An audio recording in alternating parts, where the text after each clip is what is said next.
this week's recap of The Bachelorette, Kaitlyn. Alright, so they're in Dublin. Wait, first, I just want to say, does anyone else feel like, whoa, what's going on? Because they mess with the format so much this season. I'm just like, where are we? They had to, because this is no normal season. It's not. So they're in Dublin, Ireland. So when we left off last week, Sean was visiting Kaitlyn in her hotel room because he's really struggling right now. He doesn't know if he can handle this emotionally. Alright, so he goes to Kaitlyn's room and he's like, I don't know if I could do this. She says she's falling in love with him so much that she slept with Nick. Well, she didn't say. She didn't tell him. That little part. The guys still do not know this yet. So she gives him a little make-out, a little reassurance, and he's on his way. He said, he tastes a little bit like Nick. No! Tastes like a villain. Alright, well, seeing how much Sean is hurting here, she's just like, I hate this. What am I gonna do? I guess I'm just gonna have to sleep with everyone. Gotta level the playing field. She didn't really say that, but I mean, it makes sense. Well, the first, the last date from last week is the first date this week. It's the 2-on-1 date with Joe and JJ. It's a boat ride to a castleside picnic. Nice, but it was really awkward. What 2-on-1 date isn't awkward? True. I know what you did. That's right. So, Joe, right in front of... No, JJ was all like, right. I'm falling in love with you. He gave that big toast. In front of Joe. Was just like... Yeah, so then Joe gets some time alone. I was almost going to say with Andy, with Kaitlyn, and he's like... Seems like Andy, doesn't it? And he's like, I've never felt like this before. What is this feeling? I haven't even had a one-on-one with you, but I think we should get married. He said he's fallen in love. Okay. So then it's JJ's turn for one-on-one time, and he was like... he is nervous as hell. He's going to drop a bomb this week. He says... I cheated on my wife and I lost everything. Whoa! She's like, no sweat. I get it. Yeah, that's crazy. That's like a big thing to tell someone. Yeah. And to say it on national TV. Yeah. Whoa. She totally got it, but you know what? He's just not the one for her. She didn't care about the cheating. He has a young daughter at home, so she can't just be keeping him around. Yeah. Because there's a lot at stake there. So, bye, JJ. You don't get the rose. But she didn't just, like, hand it immediately to Joe. She was like, I need more time with you. Yeah. So, she brings him back to whatever. But first, Sean is totally freaking out. Let's check in with other guys. Sean, the only guy we need to check in with is Ryan Gosling-Light. And he's freaking out, sitting on a bench in the dark outside the hotel. He tells Camera, she had some off-camera time with me, and she was all like, you're the one. You're the one. That's a pretty big thing to say on a show like this. Yeah. So he had like all this pep in his step, and then she's like going off with all the other guys, and he's just like, well, what about me? So he goes back inside, because he's probably getting bit to death out there by the bugs. And Joe comes waltzing in there with the rose on his lapel. And Sean just can't take it. He's got to leave there again. He's just like... This guy's like a freaking caged tiger. He's emotional. He heads over to her room. She's doing her little side interviews, and the guy's like, Copper this? Oh, what? He's headed... Sean's on his way up. What? He's just like... No, she's like... Because she thinks that he knows about Nick now. So she thinks that he's coming up to be like, da fuck. I meant da fuck. I didn't say it. She wants to know, does he know? She has no clue. She doesn't know what he's coming up to talk about. She doesn't know what to say. So... Thank you. He starts going on and on and on about... He brings up their off-camera time, and she's just like... Yeah, so she's got to reel it back a little bit now. Yeah, she was like about to throw up on him. Yeah, so she's just like, oh, this is so tedious now that he needs all of this reassurance. It seemed like she was getting annoyed at him, but she's the one who told him, you're the one. Like, that's a pretty big thing to say to somebody. Oh, I don't know if I could deal with him. He's so insecure. What a drag. I wonder why.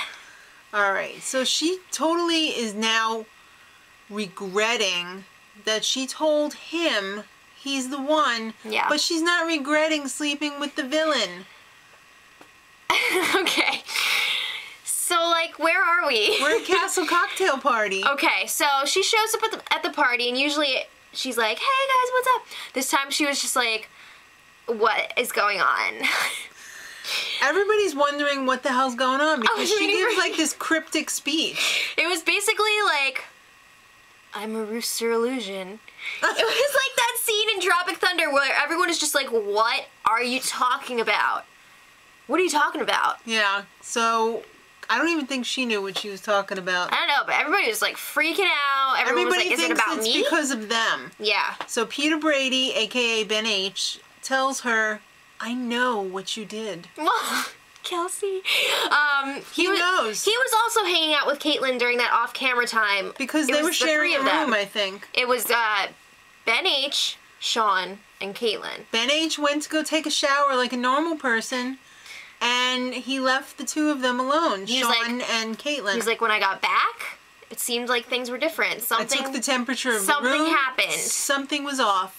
You reassured him, didn't you, you bitch? He knows. So she's just like, and he's like, I'm upset. Of course I am. You could see the tears in his eyes. It was so sad. Do I still have a shot? So and she's like, hell yes, babe. So... All right. Then it was time for Kaitlyn to talk to Nick one-on-one. She figures, you know, this thing just might work if I can tell him I might be able to keep this under wraps. To keep his mouth shut! All right. We know what you're capable of, Nick. We know. So, like, yeah, really. I'm surprised at the speech he didn't raise his hand and say, do you think it was because we had sex? That would have been very in line with his past, but yeah, he didn't do it. That would have been the icing on that cake, but no, we're eating naked cupcakes now. What? Okay, so he was like crying, and he was just like, I had this wonderful time with you, and now you come in here, and you're all like, this sucks. So she's like, this guy's pretty simple. Let me just throw him a makeout and call it donezo. Okay. All right, so... Then it's Sean's turn for one-on-one time. She does a complete 180, and she's like, you know what? I regret telling you that you were the one. Whoa. Wow. That's like slap in the face. That's like a punch in the face. Yeah. All right, so it's time for the rose ceremony, and... There's only 3 roses. That's right. To go out this week. Ben H, a.k.a. Peter Brady, gets the first one. Chris, the dentist cupcake, gets the second one. She keeps poor Sean waiting until the 3rd rose and then throws it at him. No, just kidding. She's like, come on. Wow. So, yeah. Tanner, last of the dead wood. Bye. We didn't get to know you. Who were you? He didn't ever have a one-on-one either. No. He seemed, like, nice, though. Benzie, I felt bad about because he seems like a very sweet guy. He was clueless, though. He was totally blindsided, and he still thinks she's great. He thinks his mom would have loved her. Maybe she would have. She's probably going up there right now. All right. So then, after the rose ceremony was over, it's time to move on. Dublin, it's been real. We're going to Killarney! Yay! Pack your bags. So she shows up in her little Mini Cooper. Only one of the guys gets to go on a road trip with her. The rest have to go in the bus together. So she chooses you, Rasputin, a.k.a. Jared. All right. Get in my car. So they get to make a little pit stop, too. They go to the Blarney Stone, which I didn't realize was at the top of the castle. I didn't realize you had to be like... Yeah. Ah! Yeah. That was crazy. Somebody yelled something up, too, like, don't fall. Or I don't know what they yelled, but she was like, ah! Alright. then she invites him back to her room. I feel like Jared always gets invited back to her room. They make out on the bed, God knows what else. Get your shoes off of that bed. I hate that. I hate when people do that. So, after Jared leaves, she's laying on the bed like...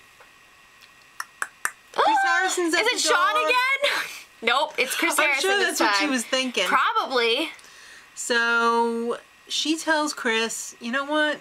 I blew it. I made a mistake telling Sean, blah, blah, blah. And then she told him about Nick, and it was like really awkward because he was just like, what should I say? Yeah, I think even he was a little bit shocked. He was just like, that's great. You gotta cut 3 guys this week. Yeah. So they're changing up the format this season. Normally, they would cut it down to 4 after this week. They go on the hometown dates, then fantasy suite, then meet her family, blah, blah, blah. This time, they're going from 6 to 3. Mm-hmm. They're going to go on the overnight dates. And then only 2 are going to have her meet their family. She's got to do her inspections before they meet the family. Well, the explanation that Chris Harrison gave was like, we're going to give you a chance to like level the playing field here. So that means sleep with everyone, please. So it starts now. All right. First one-on-one with Chris Cupcake. Mm-hmm. Well, Chris Harrison lets the guys know what's up first, and they're all just like, what? Yeah, fantasy suites are next week, not hometowns. Okay. First one-on-one with Chris Cupcake. Let's take our love to the edge. Oh, wow. This was a very poor choice for a one-on-one. Why? Dangerous. Oh, well, they took a helicopter to the cliffs of Moher. And they have a little picnic on the edge of the cliff. It was beautiful there. There was a lot of awkward chatting going on, and well, I felt because you could tell, like, for Chris. She was not really with it on this date. She was just like, "What do you think our lives would be like together?"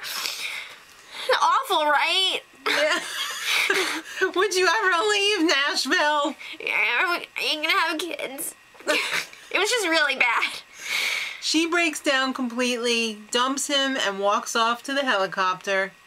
And that freaking poor guy did not take it well. At first he was like, it's okay, I'm fine. And then he freaking lost it, and I was just like, Cupcake, no! Oh my god! It's dry clean only. Don't cry. Don't cry into your scarf. Don't do it. And do you guys see, like, they had to have that production person like slowly inching towards him? Because he was getting a little too close to the edge, and he was like losing. You know, you're crying, you don't know where you are, and then he could have wrung that scarf out. I'm telling you, it's probably ruined right now. I felt bad for him because he was very emotional. Next week, she tells them of her shame. Ooh, I don't think that's gonna go over so well. All right. The extra little tidbit at the end was Rasputin trying to drive a stick shift. All right, not good. The dogs hated it. So let us know what you guys thought of this episode. Who's gonna make it to those overnight dates? Do you think she's making the right decisions here? What is going on? Should she tell everyone about Nick? I feel like... Yeah. Yes. Yeah. Because she made love to someone that she may or may not have loved. Okay. Let us know. Thanks for coming out. And until next time, much love. Edit.